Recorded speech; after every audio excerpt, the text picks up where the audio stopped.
Logic gives you everything you need to get a professional vocal sound. The secret is not in some fancy tricks that you see on YouTube, it's in how well you're applying the fundamentals of what you already have inside Logic. And that's what I want to show you in this video series. Over the next few videos, we're going to go through everything you need to know to get a professional sounding vocal inside Logic with just the stock tools. But let's fast forward and listen to a before and after of the vocal that we'll be mixing so you can decide if this video series is even for you, if I'm someone you want to learn from. Quick caveat with that, this is a specific genre, specific sound, but these same vocal principles apply to any genre, any sound, no matter what you're working on. I've used these same mixing techniques on everything from folk to country to rap, and in this case we're listening to it on kind of an indie rock song. So keep that caveat in mind. If you like the overall transformation, that's what we're looking at, that's what we're talking about. So let's go and check out that before and after. Every time say that we both agree that we've got an understanding, except that look when you leave. So for weeks we can be so discreet until your life gets too demanding. Now we're breaking the heat. I've been down, but I've never been down like this. And it's something out of nothing, now it's something I miss. Something that I miss. I've been down, but I've never been down like this. Laid out at home, thinking about that kiss. It was just one kiss. So if that sounds good to you, let's go and jump into Logic and kick off this series. But first, I want to give you something. In addition to this series, I've also taken all of these 6 steps and put them into a downloadable guide that you can just quickly reference back to anytime you're mixing vocals in the future. That way you don't have to keep coming back to these videos. It's completely free from the link in the description below, so be sure to pick it up. Let's go and jump into Logic. So we're going to start with step 1, which is tuning and timing. Now, I typically don't think of tuning and timing as part of the mixing process. It's more a mix prep or editing process that I do before I start mixing. But I'm including it in this series because I think the number one telltale sign of an amateur mix, an amateur production, is the timing and tuning being a little bit off. It can be a great mix, fundamentally, technically speaking, but if the vocals are just a little bit out of time or they're just a little bit out of tune in a way that's too obvious, and I'm not talking about intentional or like where it's the right vibe, where it's kind of dragging or whatever. I'm talking about when it's just wrong.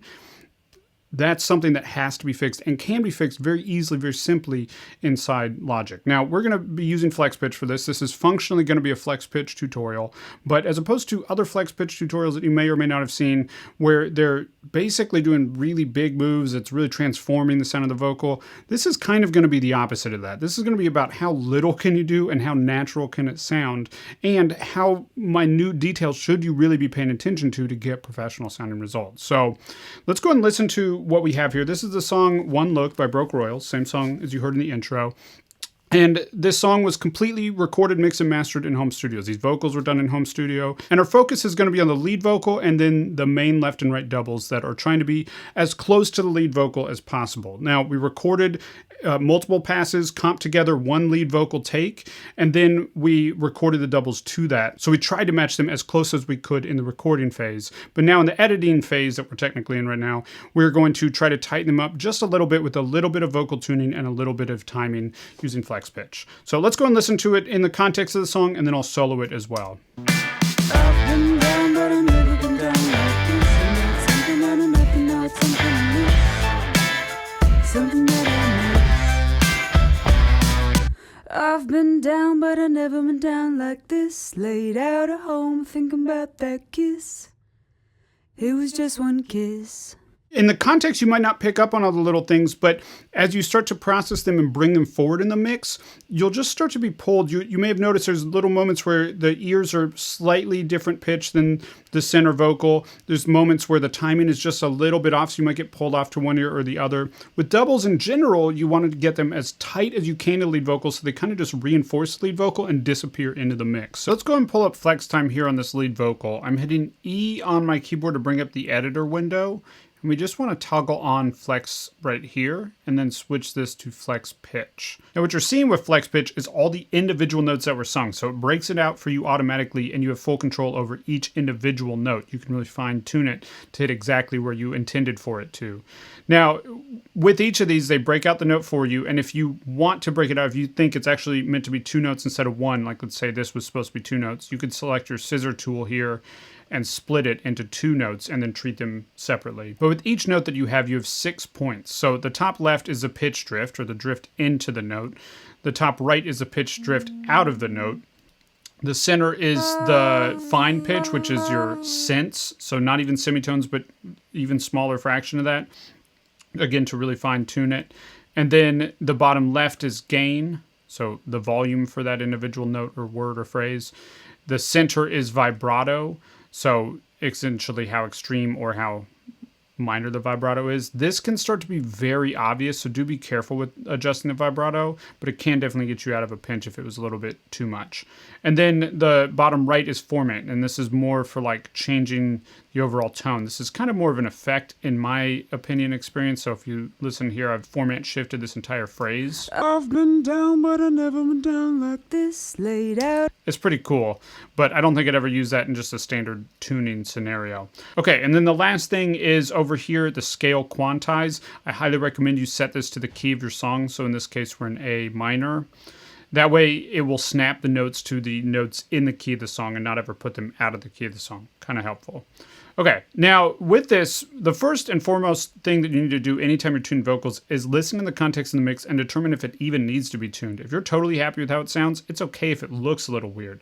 That said, you can also look at it to try to determine, okay, I thought it sounded a little weird, but I wasn't sure what was going on. So in this case, I know that she shouldn't really be hitting this D sharp, E flat. She should be all the way up on this E. Let's listen in the context of the mix and see if we hear that as well. I've been down, but I never been down like this, laid out at home, thinking about that piece. I think, yeah, just a little bit flat. So I'm going to try to bring her up a little bit. Let's listen to it in solo. We're just going to select all of these notes that should have been up on that E. And if you double tap on them, it will put them to the nearest note. Now, here's a perfect example. It's putting them onto that note that she shouldn't be on. So I'm going to grab these and pull them up to that E. And now let's listen to it. I've been down, but I never been down like this, laid out. That's a lot better. Let's keep going. So here, let's listen to this phrase. Laid out at home, think. I actually think I like that, the way she's swelling up into it. Even though it's technically maybe wrong, I like the feel of it. Never like worry about it being too correct as long as it feels right to you. So I'm okay with how that feels. And then these, I think I could just pull down just a little bit, get them closer to that note. Let's listen to how this sounds. Home, thinking about that kiss.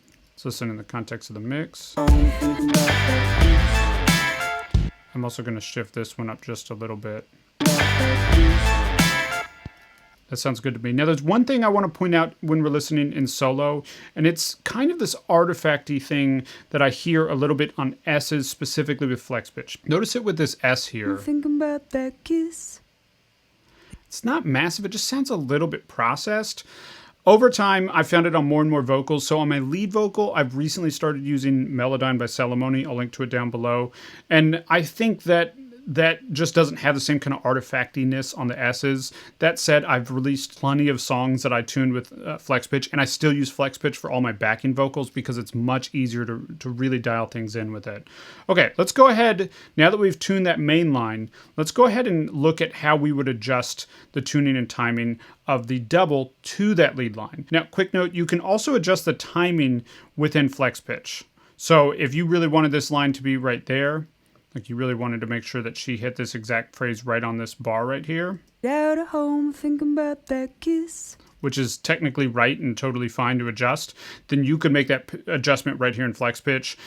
In my case, I've already kind of timed up her entire lead vocal. So what we're going to do instead is use flex pitch to adjust the timing and the tuning of the double to that lead vocal and use the lead vocal as the guide, making sure that the double hits exactly where the lead vocal is. So let's go ahead and go down to our left vocal here.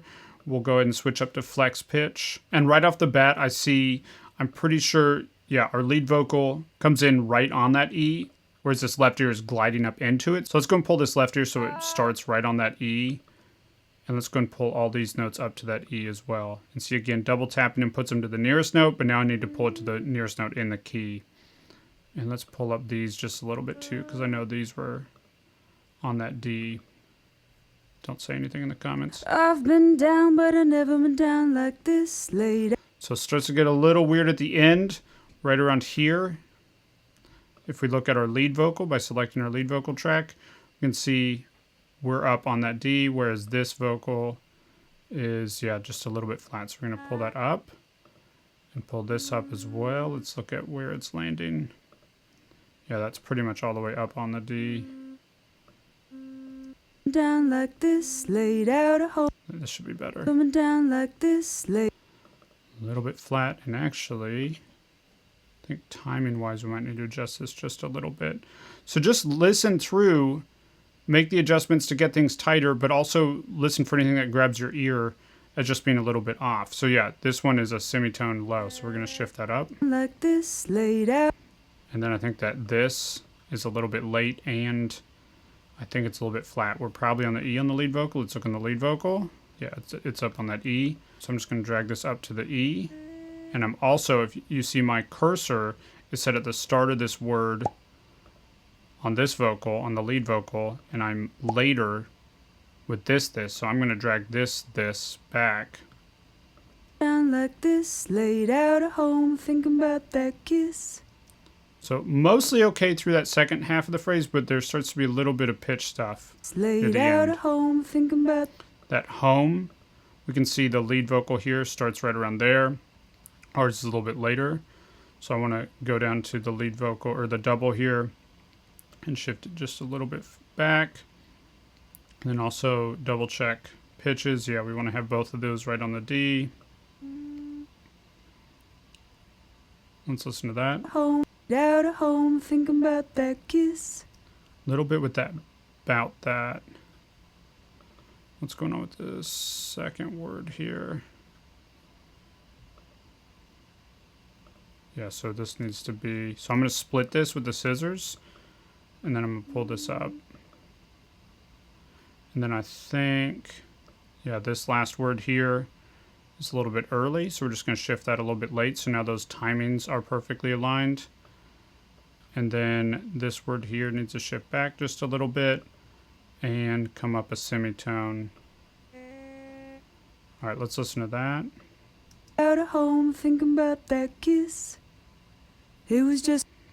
And that sounds good to me. Okay, so I'm going to go ahead and do that same exact thing with the right ear, and then I'm going to play a before and after for you. And notice how before there's a lot of little things that pull your ear, and after it just sounds like one consistent vocal that's really full across the center, left and right.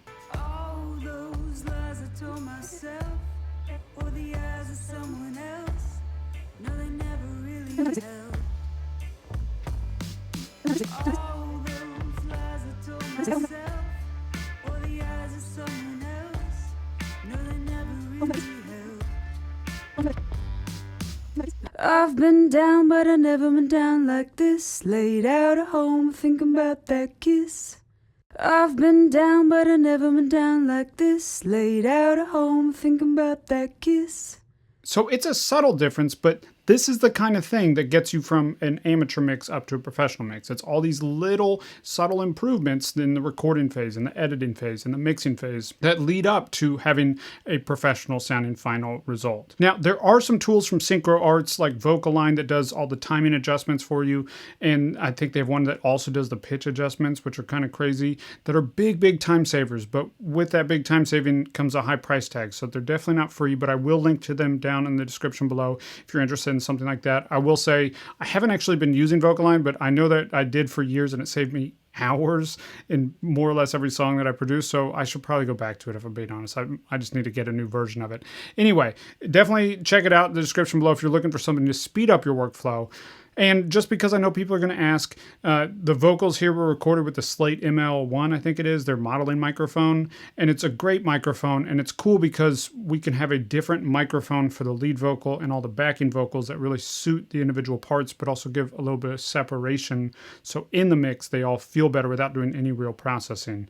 But obviously, we have a lot more work to do to get these to sounding fully professional, which is what we're going to continue doing in the next video. So stick around for that. If you don't have the Pro Vocal Checklist, be sure to grab it. Again, it's free and it's going to go through everything we're going to cover in this series. That way you can quickly reference back to it anytime you're working on vocals. Before you go, I'd love to hear from you.